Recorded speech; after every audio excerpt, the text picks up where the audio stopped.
রক্তদান সম্পর্কে কিছু বিষয় আপনার অবশ্যই জানতে হবে। শিশু বুকের দুধ খায়, এ অবস্থায় রক্তদান করা যাবে? না। শিশু শুধুমাত্র বুকের দুধ পান করে তখন রক্তদান করা যাবে না। শিশু জন্মের কতদিন পর মা রক্তদান করতে পারেন? শিশু জন্মের 15 মাস পর মা রক্তদান করতে পারেন। সর্দি লাগা জ্বর থাকা অবস্থায় রক্তদান করা যাবে? ঠান্ডা বা সর্দি লাগা অবস্থায় যেহেতু একটি জীবাণু সংক্রমণ থাকে সেহেতু রক্তদান করা যাবে না। জন্ম নিয়ন্ত্রণ পিল খাবার সময় রক্তদান করা যাবে কি? হ্যাঁ, জন্ম নিয়ন্ত্রণ পিল খাবার সময় রক্তদান করা যাবে। ডায়াবেটিস রোগী রক্তদান করতে পারবেন? না।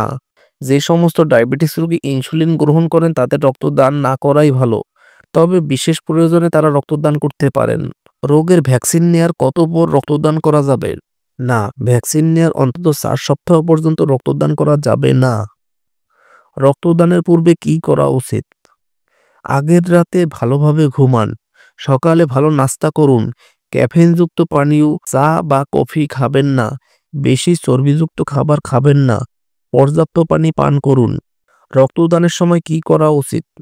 হাফ হাতা পোশাক পরুন, রিল্যাক্স থাকুন, রক্তদান শেষে পর্যাপ্ত বিশ্রাম নিন। রক্তদানের পর কি করা উচিত? রক্তদানের পর পর্যাপ্ত তরল পান করুন, অন্তত 4 গ্লাস স্যালাইন বা ফলের রস পান করুন।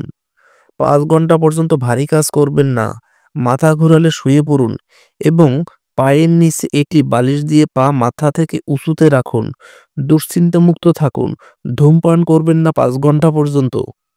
রক্ত দিলে মনের অন্যরকম আনন্দ অনুভব হয়।